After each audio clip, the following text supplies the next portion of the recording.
Oh na na na na na na. Ooh yes. Oh na na na na na na. This is Pablo Anthony representing Chorus Festival.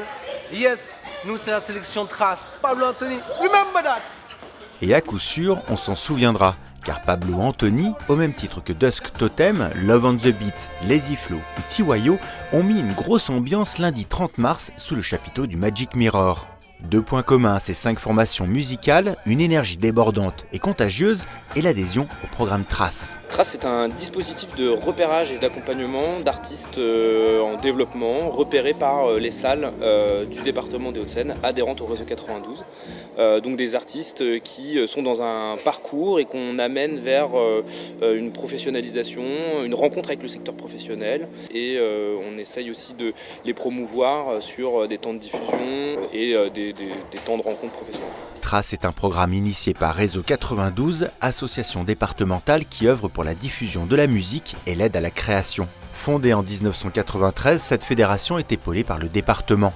Un partenariat qui a donc offert l'opportunité aux artistes de la sélection de se produire en public sur la scène du Magic Mirror dans le cadre du festival Chorus. Un vrai privilège pour les heureux élus. C'est l'occasion pour nous de faire un live court mais intense. Voilà, ce soir, ici, à la Défense. C'est un endroit que j'aime beaucoup, parce qu'il y a du bois, ça fait penser à un cirque. Et ça peut faire pour certains plonger dans des souvenirs, mais ça crée un espace clos de l'imaginaire.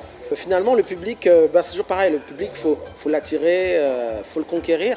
Mais déjà, de par l'organisation du lieu, il est déjà dans une ambiance qui est propice. Voilà. C'est beaucoup, je dirais pas de pression, mais c'est beaucoup d'adrénaline. Parce qu'on n'a pas l'occasion de jouer tous les jours pour un festival comme Chorus, où il y a des stars quand même qui se produisent sur ce festival. C'est une bonne adrénaline, je dirais, une bonne pression, et ça donne la rage en fait. Ça donne envie d'aller encore plus loin et de réussir quoi. La réussite constitue naturellement l'un des objectifs des groupes engagés dans le programme Trace. Et Réseau 92 offre le maximum d'outils, d'expertise et de conseils pour permettre à ces jeunes formations d'avoir toutes les cartes en main pour atteindre leur but. Et celles-ci en ont bien conscience. Moi, je trouve ça formidable et c'est sincère parce que c'est super, c'est une occasion de déjà rencontrer d'autres artistes qui sont, je pense, à un même moment dans le développement du groupe. Donc on partage tous un petit peu les mêmes galères, les mêmes bonheurs, les mêmes doutes.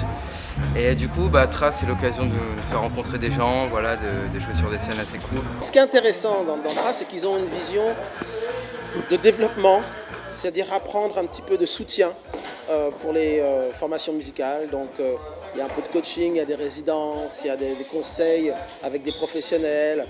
Tout ça pour nous permettre, enfin en tout cas nous artistes, de mieux comprendre notre environnement et de mieux savoir comment évoluer en fait. Donc c'est ça qui est intéressant dans la démarche de Trace, c'est qu'elle permet de bien comprendre l'écosystème dans lequel on doit se développer. On en attend beaucoup d'expositions, parce qu'on a quand même pas mal là déjà, enfin on a beaucoup de chance. Un retour de professionnels aussi, voilà, qui ont du recul que nous on ne peut pas avoir. Et surtout faire que ce qui se passe aujourd'hui, ça se perpétue quoi, en fait. Et que ça grandisse, et que ça grandisse, et que ça grandisse. Voilà. Pour ces jeunes groupes en voie de professionnalisation par le biais du dispositif Trace, l'objectif n'est pas seulement d'en laisser une, mais surtout de s'inscrire dans la durée.